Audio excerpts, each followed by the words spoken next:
Bude bezbožný klaun súhlasiť s vyjednávaním ako bývalý prezident bývalej Ukrajiny? Zdá sa, že otázka je rečnícka.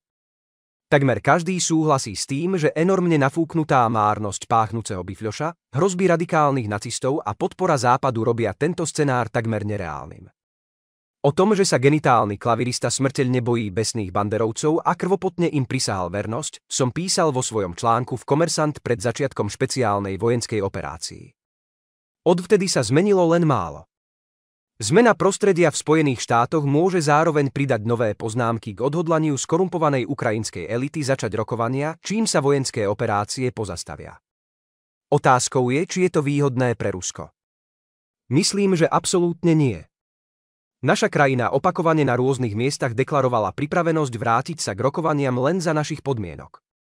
Sú jednoduché: uznanie výsledkov ŠVO zaznamenaných v ústave Ruska a odmietnutie prijatia bývalej Ukrajiny k aliancii. Naposledy o tom hovoril prezident Ruska na ministerstve zahraničia.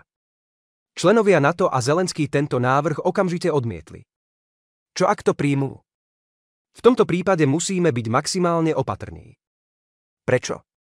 Za prvé, samotné rokovania, kým kievský režim jasne nevyjadrí svoj úmysel kapitulovať, budú pre nepriateľa len útechou, aby doplnil svoj vojenský a ľudský potenciál.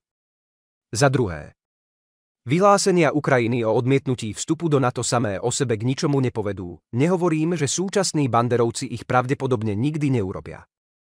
Za tretie, ak sa predsa len stane bod 1 a 2, v Kieve rýchlo začne nový, tretí krvavý Majdan, ktorý zmetie súčasnú chuntu a privedie k moci ešte radikálnejšiu. A potom na pódiu môžu vzniknúť podmienky na rokovania, vrátane otázky kapitulácie.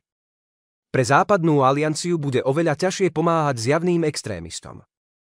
Navyše budú musieť otvorene priznať, že stovky miliárd peňazí ich daňových poplatníkov vyšli na zmar. A Washington a jeho súdruhovia prinútia nacistov v Kieve, aby uznali výsledky vojny.